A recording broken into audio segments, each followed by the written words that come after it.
എല്ലാവർക്കും നമസ്കാരം.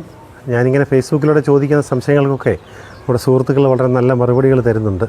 ഞാൻ ഇന്നൊരു ചോദ്യം, ഒരു സംശയം നിങ്ങളുടെ മുന്നിൽ അവതരിപ്പിക്കാൻ ആഗ്രഹിക്കുന്നു. ഏതെന്ന് പറയുന്നൊരു തോട്ടം സൃഷ്ടിച്ചിട്ട് യഹോവയായ ദൈവം ആദവനെയും ഹവ്വയെയും അതിനുള്ളിലാക്കി അവരോട് തോട്ടത്തിന് നടുക്ക് നിൽക്കുന്ന വൃക്ഷത്തിൻ്റെ ഫലം കഴിക്കരുതെന്ന് പറഞ്ഞു. അവർ കഴിച്ചു. പക്ഷേ എൻ്റെ ചോദ്യം, ഇതുകൊണ്ടാണോ ദൈവം അവരെ തോട്ടത്തിൽ നിന്ന് പുറത്താക്കിയത്? എൻ്റെ കാരണം എന്താണ്? ബൈബിൾ എന്താണ് പറയുന്നതെന്ന് നിങ്ങൾക്കൊന്ന് അഭിപ്രായപ്പെടാമോ? വ്യത്യസ്തമായിട്ടുള്ള ഒരു അഭിപ്രായങ്ങളും ആശയങ്ങളുമാണ് ഞാൻ ഉദ്ദേശിക്കുന്നത്. നന്ദി. വളരെ വ്യത്യസ്തമായൊരു ചോദ്യമാണ് മനോജ് സാറ് ചോദിച്ചിരിക്കുന്നത്.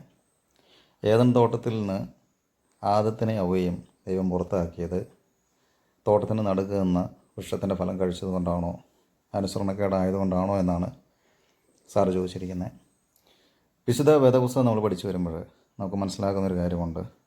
ദൈവം എല്ലായ്പ്പോഴും എല്ലാ മനുഷ്യനും ചോയ്സ് കൊടുത്തിട്ടുണ്ട്. നമ്മുടെ ലൈഫിൽ സംഭവിക്കുന്ന ഓരോ കാര്യത്തിനും തെറ്റ് തിരഞ്ഞെടുക്കാനും ശരി തിരഞ്ഞെടുക്കാനുള്ള ഒരു ചോയ്സ് കൊടുത്തുകൊണ്ടാണ് ദൈവം മനുഷ്യനെ സൃഷ്ടിച്ചത്. അതായത് ഡിസേണിങ് പവർ, വിവേചിക്കാനുള്ള വിവേചന ബുദ്ധി കൊടുത്തിട്ടാണ് മനുഷ്യനെ മറ്റു മൃഗങ്ങളിൽ നിന്ന് വ്യത്യസ്തമായിട്ട് ദൈവം സൃഷ്ടിച്ചത്. അത് നമുക്ക് വിശുദ്ധ വേദപുസ്തകം പഠിച്ചു വരുമ്പോൾ മനസ്സിലാകുന്നുണ്ട്. ഇനി എന്തൊക്കെ ചോയ്സസ് ആർക്കൊക്കെയാണ് കൊടുത്തതെന്ന് ഞാൻ ജസ്റ്റ് ഒന്ന് പറയാം. അതായത് വിശുദ്ധ വേദപുസ്തകത്തിൽ നമുക്ക് ആദാമിൻ്റെയും ഹവ്വയുടെയും ചോയ്സിന് ശേഷം നമുക്ക് അബ്രഹാമിൻ്റെ ലൈഫ് ഒന്ന് പഠിക്കാം. അബ്രഹാമിനോട് ദൈവം പറയുന്നുണ്ട്, അബ്രഹാമിന് വളരെ ആറ്റുനോറ്റ് കാലങ്ങൾക്ക് ശേഷം ദൈവീയ വാഗ്ദത്ത പ്രകാരമാണ് ഒരു സന്താനം ഉണ്ടാകുന്നത്. എന്നാൽ അബ്രഹാമിനോട് ദൈവം പറയുന്നു, നീ നിൻ്റെ ഈ കുഞ്ഞിനെ നീ എനിക്ക് യാഗം കഴിപ്പിക്കണമെന്ന് പറയുന്നു. അങ്ങനെ അബ്രഹാം ഇസ്ഹാക്കിനെ യാഗം കഴിക്കാനായി പോകുന്നു. അബ്രഹാം നിഷ്കളങ്കനായ ഒരു മനുഷ്യനായിരുന്നു. ദൈവം പറയുന്ന എന്ത് പറഞ്ഞാലും അനുസരിക്കുന്ന ഒരു വ്യക്തിയായിരുന്നു എന്ന് വിശുദ്ധ വേദപുസ്തകത്തിൽ പറയുന്നുണ്ട്. സ്വാഭാവികമായിട്ടും ആറ്റുന്നവരുണ്ടാകുന്നൊരു കുഞ്ഞിനെ ആരും ബലിയായിട്ട് അർപ്പിക്കത്തില്ല എത്രയായാലും. എന്നാൽ അബ്രഹാം ദൈവം പറഞ്ഞ അനുസരിച്ച് ഈ മകനെ കൊണ്ടുപോയി യാഗം കഴിപ്പിക്കാൻ തുടങ്ങുന്ന സമയത്ത് ദൈവം വിലക്കി. അവൻ്റെ യാഗത്തിൽ ദൈവം സംതൃപ്തനായി. തുടർന്ന് അബ്രഹാമിനെ അങ്ങോട്ട് അനുഗ്രഹിക്കുകയും അവൻ്റെ സന്തതി വളരെയേറെ ഉണ്ടാകുകയും അതാണ് ഇന്നത്തെ യഹൂദന്മാരെന്ന് പറയപ്പെടുന്ന വംശം. യഹൂദന്മാരെക്കുറിച്ച് ഞാൻ കൂടുതൽ പറയേണ്ട കാര്യം, ഇസ്രായേലിൻ്റെ ഇപ്പോഴത്തെ പവറും ടെക്നോളജിയൊക്കെ നമുക്കറിയാവുന്നതാണ്. ആ ഒരു ടെക്നോളജി നിന്നുകൊണ്ട് തന്നെയാണ് ഞാനിപ്പോൾ നിങ്ങളോട് സംസാരിക്കുകയും ചെയ്യുന്നത്. ഇനിയും നമ്മൾ വേറൊരു ഉദാഹരണം പറഞ്ഞു കഴിഞ്ഞാൽ, യോനയോട് പറയുവാണ്, നീ തർസീസിലേക്ക് പോകണം, നിനവിയിലേക്ക് പോകണമെന്ന് പറഞ്ഞു. നിനവിയിൽ പോയി ചെയ്യേണ്ട കാര്യങ്ങളെക്കുറിച്ച് ദൈവം സംസാരിച്ച സമയത്ത് യോന അങ്ങോട്ട് പോകാൻ തയ്യാറായില്ല. യോന നേരെ തർസീസിലേക്ക് പോയി. തർസീസിലേക്ക് പോയ യോനയ്ക്ക് വിവിധ തരത്തിലുള്ള പ്രശ്നങ്ങൾ വന്നു. അവസാനം അവൻ കയറിയ ബോട്ടിൽ പ്രശ്നമായി. അവൻ ആ ബോട്ടിൽ നിന്നെടുത്ത് കടലിൽ എറിഞ്ഞു. മീൻ വിഴുങ്ങി. ആ വിഴുങ്ങിയ മീനിനും പ്രശ്നമായി. അവസാനം മീൻ അവനെ കൊണ്ട് നേരെ നിനവയിൽ കൊണ്ടുപോയി ഛർദ്ദിക്കുകയാണ് ചെയ്തത്.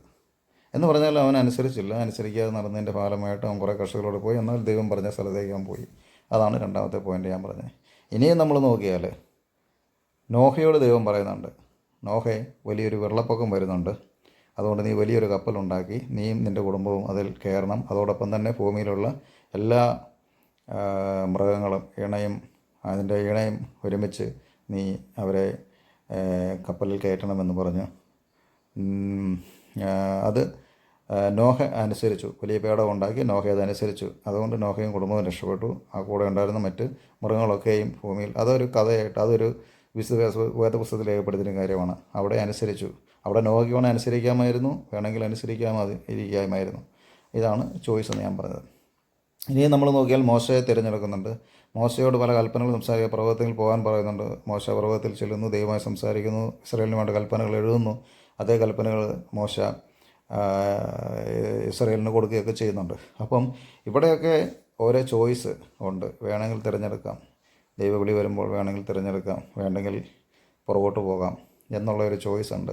ഇവിടെ സാറ് ചോദിച്ച ചോദ്യം ഇങ്ങനെയായിരുന്നു, ഏദൻ തോട്ടത്തിൽ ദൈവമാക്കി അവർക്കൊരു ചോയ്സ് കൊടുത്തു, നടുക്കത്തെ ഒരു തോട്ടത്തിലെ വൃക്ഷത്തിൻ്റെ ഫലം കഴിക്കരുത് എന്നുള്ളത്. പക്ഷേ അവർ അതനുസരിച്ചില്ല, കഴിച്ചു.